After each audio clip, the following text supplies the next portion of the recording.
आइए मेरे दोस्तों, आप सबके मंगल की कामना करते हुए शुरू करते हैं।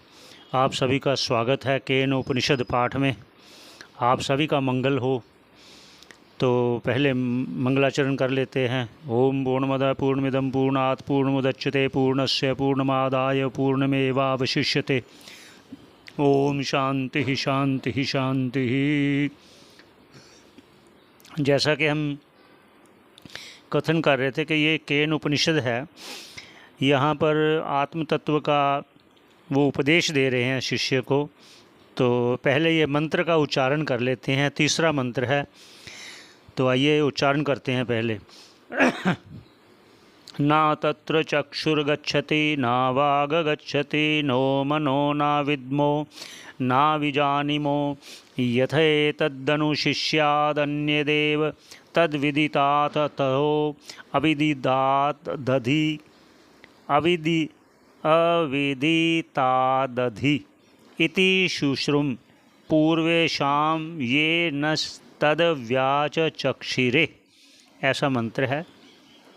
आइए भाष्यकार जी क्या कह रहे हैं उस पर चलते हैं। ना तत्र अर्थात जो आत्म तत्व है, जो परमात्मा है, जो सच्चित अनंत स्वरूप है, वहाँ पर चक्षुर ना गच्छति, चक्षुर वहाँ नहीं जा सकता। अर्थात हम चक्षुओं से देख नहीं सकते। क्यों नहीं देख सकते, वो आगे कथन करते हैं। ना वाग गच्छति, ना वाणी द्वारा कह सकते हैं। नो मनो, ना मन द्वारा उसका मनन किया जा सकता है। तो फिर क्या हो सकता है? क्यों? ना विद्मो, हम उसको नहीं जान सकते। तो फिर हम कथन क्यों कर रहे हैं, ऐसी शंका होती है। तो इसलिए कहते हैं वो निर्गुण निराकार है, उसको लक्षित द्वारा ही निर्देश देती है भगवती श्रुति स्वयं भी। और भगवती श्रुति भी एक जगह वो तदद व्यावृत्या यम चकित अमभिधत्ते श्रुतिरपि, ये श्रुति स्वयं चकित हो जाती है, कथन करते करते हैरान हो जाती है, वो भयाकुल हो जाती। क्यों? क्योंकि जो निर्गुण है, जो निराकार है, हम उसका कथन कर रहे हैं। इसलिए कहा कि वो मन से मनन नहीं किया जा सकता, हम उसको जान नहीं सकते। कैसे? सामान्य रूप से, ना विजानिमो, ना विशेष रूप से। अब यह सामान्य और विशेष रूप भी कथन करते चलते हैं। क्या कहते हैं, हम न सामान्य रूप से ना कथन कर सकते हैं, ना विशेष रूप से कथन कर सकते हैं। अरे सामान्य क्या है, विशेष क्या है, इस पर भी कह देते हैं ताकि जो श्रोतागण हैं उनको पता हो ये सामान्य क्या है, विशेष क्या है। जैसे देखिए, हम कहते हैं ये घड़ा है, ये पुस्तक है, ये पेन है, ये मोबाइल है। यहाँ जो भी कहा गया ये सब में है, लेकिन उसका रूप का अंतर आ गया। जैसे घड़ा, मोबाइल, पेन, ये अलग अलग हो गया। जो ये कहा गया ये सामान्य रूप है, और जो जिसका नाम लेकर कहा गया, पेन है, मोबाइल है, घड़ा है, ये विशेष हो गया। इसलिए ना तो सामान्य रूप से ना विशेष रूप से हम, तो फिर कैसे? आगे क्या कथन करते हैं, यथा एतद अनुशिष्यात, जो शिष्यों के प्रति कहा। कैसे कहा, कैसे कह सकते हैं?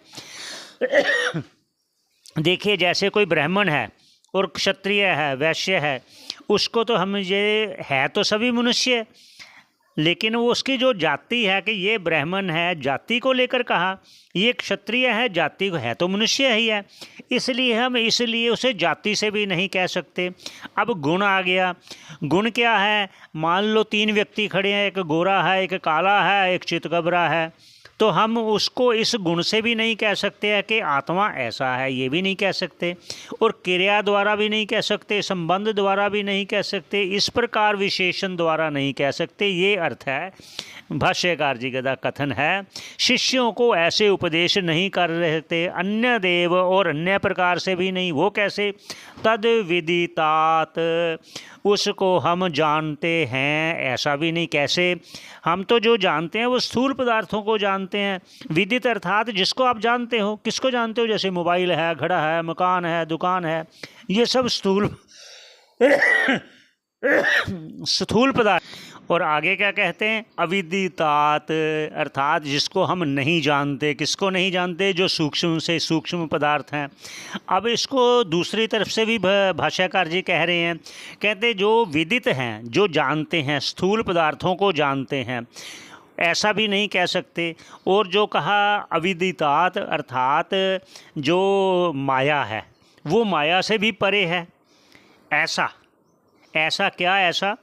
इति शुश्रुम हमने सुना है। कहाँ से सुना है, कैसे सुना है?